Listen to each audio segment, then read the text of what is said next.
Amakuinunde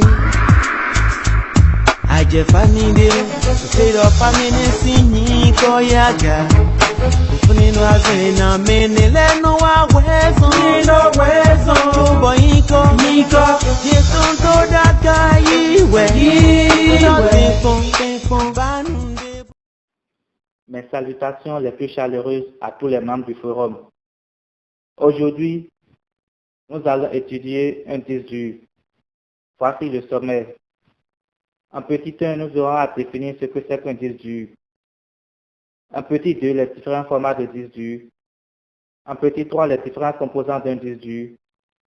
En petit 4, le stockage de données sur un disque dur. Et enfin, en petit 5, les nouveaux disques SSD. Abordons le petit 1. Qu'est-ce qu'un disque dur? Le disque dur, encore appelé HDD, Hard Drive Disk, est une mémoire de stockage de masse de données. Il sert à stocker les programmes et fichiers de l'utilisateur. Voyons maintenant les différents formats de disques durs.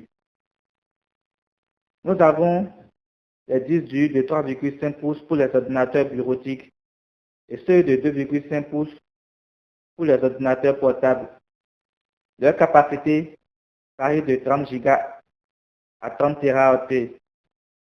En 2018, la société Seagate a mis sur le marché son premier disque dur de 14 TB et l'a baptisé Eidos X14. Les différents formats, les différents composants d'un disque dur. Un disque dur est composé des éléments suivants: un ou plusieurs plateaux, des bras avec des têtes de lecture-écriture, des moteurs et un contrôleur de disque. Les plateaux servent à stocker les données dans un disque dur. Chaque plateau possède deux faces inscriptibles. Les bras avec tête de lecture et écriture servent à écrire les bits sur les plateaux ou à lire les bits stockés sur les plateaux. À chaque face d'un plateau est affectée une tête de lecture-écriture. Concernant les moteurs, nous avons le premier moteur à rotation totale qui sert à tourner les plateaux lors des opérations de lecture-écriture. Le second moteur est un moteur pas à pas servant à faire déplacer les têtes de lecture-écriture sur les plateaux. Le contrôleur de disque est un circuit intégré au disque dur et sert à alimenter en électricité les différents composants du disque dur et aussi à gérer les transactions de bits entre la carte mère et le disque dur. Nous distinguons les contrôleurs à interface IDE, Integrity Drive Electronic ou ATA, Advanced Technology Attachment, et les contrôleurs à interface SATA, Serial Advanced Technology Attachment. Abordons le petit 4, le stockage de données sur un disque dur. Chaque face d'un plateau est divisée de manière circulaire et ensuite diagonalement en de petites cellules de stockage, appelées secteurs. Un secteur sert à stocker un bit. Chaque face d'un plateau est une couche magnétique.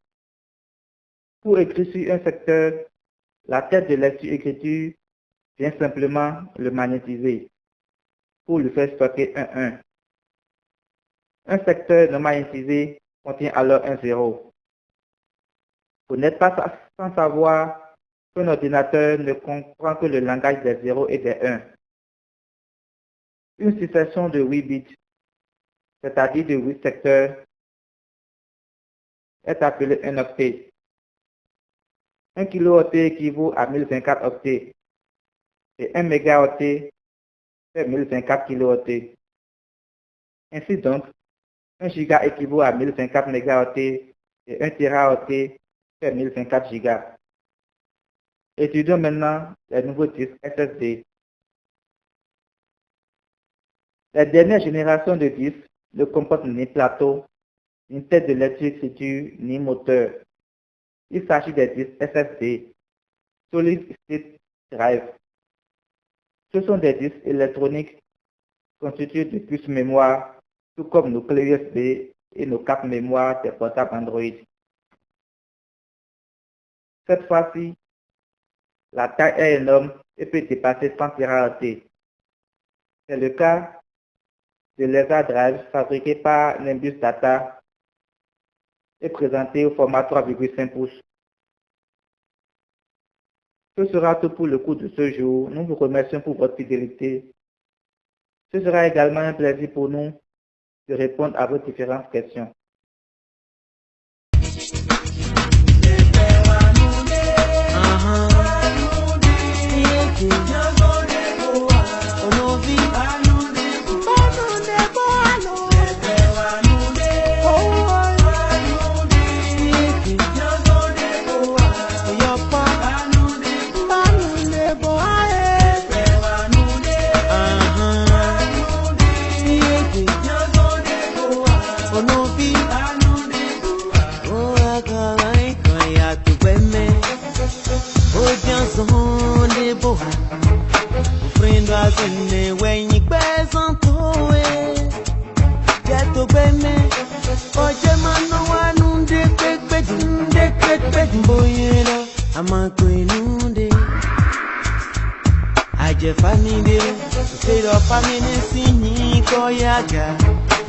Funino azena menele no wa wezo